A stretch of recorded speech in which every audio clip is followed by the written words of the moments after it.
Ripple does not care whether XRP is sufficiently decentralized. Common interpretations of the so-called Hinman document dump misunderstand Ripple's legal strategy. The long-awaited Hinman docs have finally been unsealed, a move that some believe could play a crucial role in the ongoing legal battle between the U.S. Securities and Exchange Commission (SEC) and Ripple. Ripple is being sued by the securities regulator for an allegedly illicit sale of $1.3 billion worth of XRP, a cryptocurrency the SEC is treating as a security. Ripple has fought hard to get these documents into the court record, which supposedly show the agency is unfairly targeting the company. CEO Brad Garlinghouse yesterday said the document dump was well worth the wait. While not everyone is convinced, the document dump proves Ripple's claims. The hundreds of internal messages from SEC higher-ups do show that the SEC has never really been clear on whether and how to regulate the cryptocurrencies that were created after Bitcoin. This is an excerpt from the Node newsletter, a daily roundup of the most pivotal crypto news on CoinDesk and beyond. You can subscribe to get the full newsletter here. It all started in 2018 when then director of the SEC's Corporate Finance Division, William Hinman, gave a speech at a Yahoo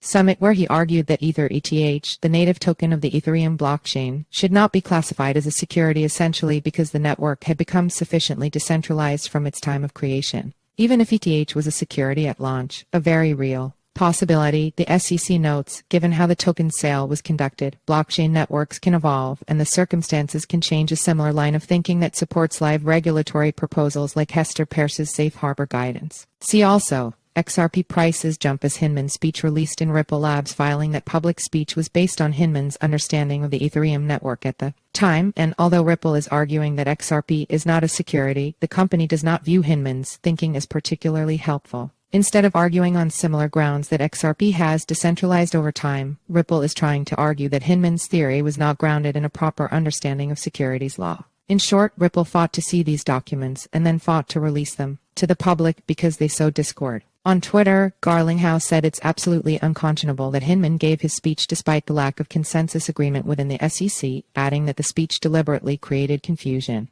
This is apparently supportive of the company's actual defense that the SEC sued Ripple and its executives without a clear legal basis. Further, Ripple is arguing on procedural grounds that the SEC violated its due process rights by failing to provide fair notice of potential securities regulation violations. For months, the SEC, now run by Chairman Gary Gensler, has fought to keep these conversations out of the public view, based on the view that Hinman's statements were his and his alone, did not represent the agency's understanding and are irrelevant to the lawsuit. Indeed, while the internal communications at the SEC concerning Hinman's presentation, including feedback he solicited from colleagues before the summit, show that many SEC officials were aligned, it'd be hard to say it represented everyone's views. For instance, SEC Director Brett Redfern suggested Hinman use stronger language to make it clear that ETH circa 2018 was not a security, while others noted that Hinman's speech would lock the agency into a position if it wanted to take a different position on Ether in the future. It turns out that wouldn't be a problem for Gensler, who seems entirely unconcerned about contradicting earlier views he or his predecessors have held. Perhaps that is par for the course at the second. During Ripple's protracted fight to get the documents into the public, the judge overseeing the case said the agency was acting immorally by trying to keep the speech drafts out of court. Moreover, one of Ripple's key arguments in that Hinman's speech showed a clear conflict of interest, considering that he had a stake in a law firm that was a member of the Enterprise Ethereum Alliance at the time, which he rejoined after leaving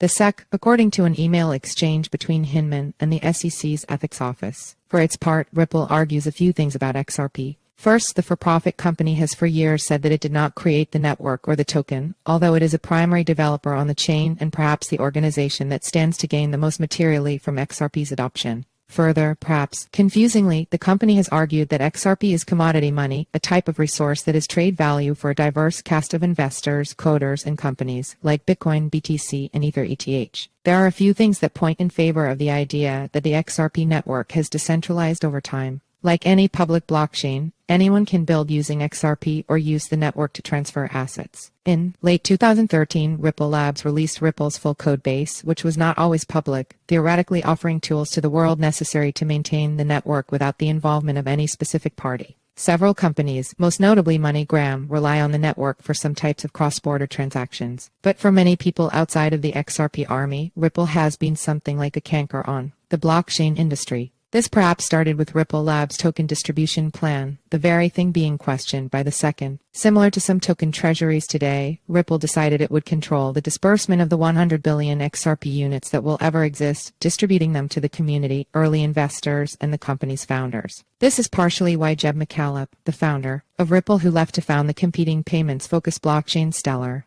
has had so many tokens available to dump on the market over the years. And while the company may argue against this point, Ripple the network really hasn't decentralized much from its point of creation. For years, all of Ripple's clients, the implementation of its code were set to trust only Ripple's validation nodes, by default. Unlike Bitcoin or Ethereum, where trustless transactions are the default, Ripple uses validators to help untrusting partners find trusted routes to trade. Meaning if Ripple, the company, controls the validators, it basically controls the XRP ledger. This is a point the SEC latched onto in its suit. During the process to achieve consensus with respect to a new proposed state of the XRP ledger, each server on the network evaluates proposed transactions from a subset of servers it trusts not to defraud it, also known as the server's UNL, the SEC wrote, referring to unique node lists UNLs or the gateways that control who can participate in the blockchain consensus mechanism. While users can control their own UNLs, most use the XRP Foundation's DUNL. D is short for default. Rarely do discussions of Ripple's suit discuss technical details like this. In fact, most of the conversation seems to be rooted in a total misunderstanding of the company's strategy. Part of the reason the XRP army has been dragging someone like Vitalik Buterin, the creator of Ethereum, today is because he took a call with the agency as Hinman was drafting its speech. Ripple's case absolutely matters for the future of the blockchain industry. It was hugely significant when Coinbase and other U.S. exchanges delisted XRP in 2020, when the SEC first alleged the token was a security, a type of action it would be hard to imagine happening today. Coinbase didn't even delist all the so-called securities its former executive-turned-insider trader Ishan Wahai was accused of front-running. The case specifically involves a legal interpretation of cryptocurrencies as meeting the prongs of the SEC's Howey test, which asks whether an investment contract is an investment of money in a common enterprise with the expectation of profit to be derived from the efforts of others. Ripple denies that XRP qualifies as a security because there was no investment contract and that XRP has more in common with diamonds, gold, soybeans, and cars, i.e., commodities. In other words, Ripple cares whether the SEC is right or wrong. But it never cared about decentralization.